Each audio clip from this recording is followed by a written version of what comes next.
ଭରା ନମସ୍କାର। ଆଉ ବହୁତ ଦିନ ପୂର୍ବରୁ ମୋର ଗୀତ ଗାଇବାର ଥିଲା ଏବଂ ବାଇବଲ ରିଡିଂ ବି ଥିଲା।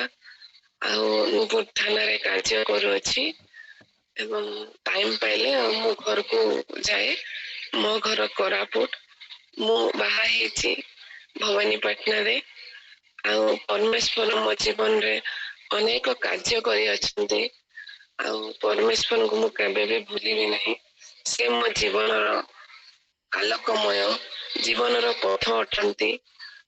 ଆଉ ସବୁବେଳେ ଆମେ ତାଙ୍କୁ ଆରାଧନା କରିବା, ଉପାସନା କରିବା।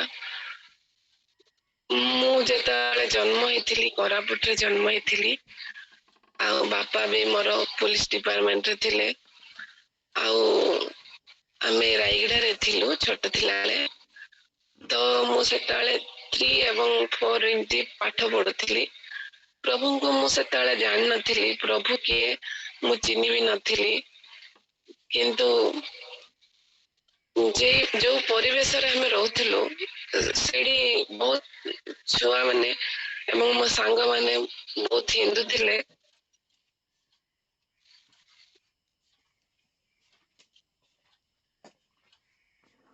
ଶୁଭା ଯାଉଛି? ହଁ ହ୍ୟାଲୋ। ଶୁଭା ଯାଉଛି ଶୁଭା ଯାଉଛି। ହଁ ଶୁଭାଯାଉଛି। ଆଜ୍ଞା। ବହୁତ ହିନ୍ଦୁ ଥିଲେ। ତାପରେ ମୁଁ ସ୍କୁଲ ଯାଉଥିଲି ଏବଂ ସେମାନେ ସହିତ ଯୋଉ ଦୁର୍ଗା ପୂଜା ହେଲେ ବୁଲିବାକୁ ବି ଯାଉଥିଲି। ଭୋଗ ଖାଇବା ଆଶାରେ ଆଉ ଭୋଗ ଖାଇ ଦଉଥିଲି। ସେମାନଙ୍କ ସହିତ ବୁଲାବୁଲି କରୁଥିଲି। ଆଉ ପାଠ ବି ମୂର୍ଖ ଭଳିଆ ପାଠ ପଢୁଥିଲି। ଓଡିଆ ବି ପଢିବାକୁ ଜଣା ନଥିଲା। ମୁଁ ଇଂଲିଶ ବି ଜାଣି ପାରୁନଥିଲି।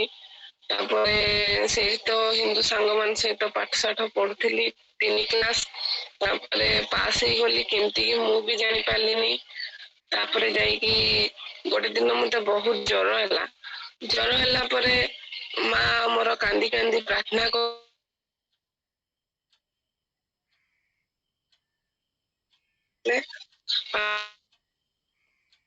ଦେଖା ଯାଉଛି ଯେ ମୁଁ ବସିକି ଥରୁଛି। ତାଙ୍କେ ମୋ ମୁଣ୍ଡ ଉପରେ ହାତ ରଖିକି ପ୍ରାର୍ଥନା କଲେ। ତାପରେ ମୁଁ ସାଙ୍ଗେ ସାଙ୍ଗେ ଏତେ ଚମତ୍କାର ଯେ ମୁଁ ସୁସ୍ଥ ହେଇଗଲି। ତାପରେ ମୁଁ ଭାବିଲି ପ୍ରାର୍ଥନା ଯିବି। ପ୍ରାର୍ଥନା ଯିବି କଣ ହଉଛି ଦେଖିବି ବୋଲି ଯାଇଥିଲା ବେଳକୁ ଛୋଟ ଛୋଟ ଛୁଆ ମାନେ ବସିକି ପ୍ରାର୍ଥନା କରୁଛନ୍ତି, ବାଇବଲ ଧରିଛନ୍ତି। ମୁଁ ବି ସେମିତି ଉଠିକି ସଣ୍ଡେ ସ୍କୁଲ ଗଲି ଏବଂ ବାଇବଲ ପାଠ ବି ମାନେ ବନାନ ଯାକ ଜାଣି ପାରୁନଥିଲି। ପ୍ରାର୍ଥନା କରୁ କରୁ ପ୍ରଭୁ ମତେ ଓଡିଆ ପାଠ ପଢିବାକୁ ଶିଖେଇଲେ।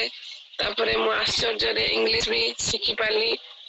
ତାପରେ ଆଉ ସେ ହିନ୍ଦୁ ପୁଅ ଝିଅ ମାନେ ତ ମିଶିବାକୁ ମତେ ଟୋଟାଲି ଭଲ ଲାଗିଲା ନାହିଁ। ସେଇଠି ସଣ୍ଡେ ସ୍କୁଲ ଯାଉଥିଲି। ସେଠି ଡ୍ୟାନ୍ସ ଆଉ ଏକ୍ଜାମ ଗୁଡାକରେ ସବୁଠି ମୁଁ ସେକେଣ୍ଡ ହଉଥିଲି। ମତେ ଭାରି ଖୁସି ଲାଗୁଥିଲା। ମତେ ପେନ୍ ଏବଂ ଖାତା ଦଉଥିଲେ। ଭାରି ଖୁସି ଏବଂ ଇଣ୍ଟରେଷ୍ଟରେ ମୁଁ ବଢିଆରେ ଆରମ୍ଭ କଲି ମୋ ଜୀବନ କାଳରେ।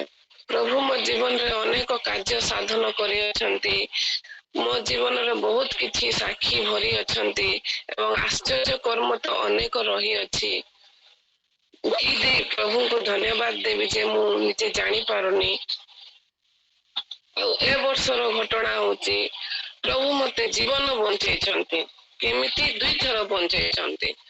ମାନେ ମୁଁ ମରିଆ ଟା ମତେ 2 ଥର ବଞ୍ଚେଇଛନ୍ତି ପରମେଶ୍ଵର। ଆଉ ଥରେ ମୁଁ ମ୍ୟାଡମକୁ ନେଇକି ସ୍କୁଟିରେ ଯାଉଥିଲି। ମାନେ ପୁରା ଭଲ ରାସ୍ତା ଟା କିଛି ଗଡି ନାହିଁ ବାଲି ନାହିଁ କିଛି ନାହିଁ। ବସ୍ ଗୋଟେ ଆସୁଛି। ବସ୍ ସମାନ ତା ପବନ ବାଜିକି ସ୍କୁଟି ଟା ହଲଚଲ ହେଇକି କାଦୁଅରେ ପଡିଗଲା। ଯେମିତି ପଡିଛି ସେ ଗାଡିର ଫ୍ରଣ୍ଟ ସାଇଡ ରଡ ଲାଗିଥିବ ସବୁ ମାନେ ଭାରି ପଡିଲା। ତାପରେ ମୋ ଗୋଡରେ ଆଣ୍ଠୁରେ ପୁରା ବାଜିଗଲା। ସେ ମ୍ୟାଡମ ର ଡ୍ରେସ ବି ଚିରିଗଲା। ଫୋନ ଟା ବି ଫାଟିଗଲା। ତାପରେ ମତେ କିଛି ବି ହେଇନି। ଏତେ ବଡ ଆଶ୍ଚର୍ଯ୍ୟ କର୍ମ। ତାପରେ ଆଉ ପୁଣି ଥର କୋରାପୁଟକୁ ମୁଁ ଯାଉଥିଲି। ଆଉ ପୁଣି କାର ଗୋଟେ ଆସୁଥିଲା। ମତେ ଗୋଟେ ଓଭରଟେକ୍ କରିକି ଗୋଟେ ପିଲାଟା ସେ ସ୍କୁଟି ଆଉ କାର ରେ ବାଡେଇ ହେଲେ 2 ଜଣ। ମୁଁ ମୋର ସମାନ ରାସ୍ତାରେ ଯାଉଛି। से स्कूटी टा आसिक मो स्कूटी रे बाड़े हला मते एमती लगिला मु पवन रे उड़ुची उड़ीकी पूरा सीधा ହେଇକି ଛିଡା ହେଇଯାଇଛି ଦେଖିଲା ବେଳେ ଗାଡି ମୋର ଛିନ ଛତ ପ୍ରଭୁଙ୍କ ମହାନ ନାମ ଧନ୍ୟବାଦ ହଉ ମତେ ଗୋଟେ ବିନ୍ଦୁ ବି ଚିହ୍ନ ବର୍ଣ୍ଣ କିଛି ମାଡ ବାଜିନି ରକ୍ତ ବାହାରିନି ଅଶେଷ ଅଶେଷ ଧନ୍ୟବାଦ ଦଉଛି ପ୍ରଭୁଙ୍କୁ ଆଉ ସଦା ସର୍ବଦା ପ୍ରଭୁଙ୍କୁ କେବେ ଭୁଲିବା ନାହିଁ ତାଙ୍କ ଠାରେ ଆମେ ଲାଗି ରହିବା ପ୍ରାର୍ଥନା କରୁଥିବା ଆଉ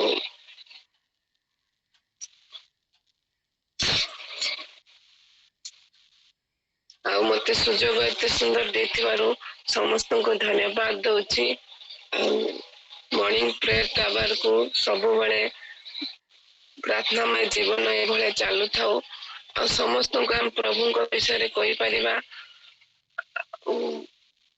ମଧୁସ୍ମିତା ଅପାଙ୍କୁ ବିନୟ ସାରକୁ ଅଶେଷ ଅଶେଷ ଧନ୍ୟବାଦ ଦଉଛି ଥ୍ୟାଙ୍କ ୟୁ ନମସ୍କାର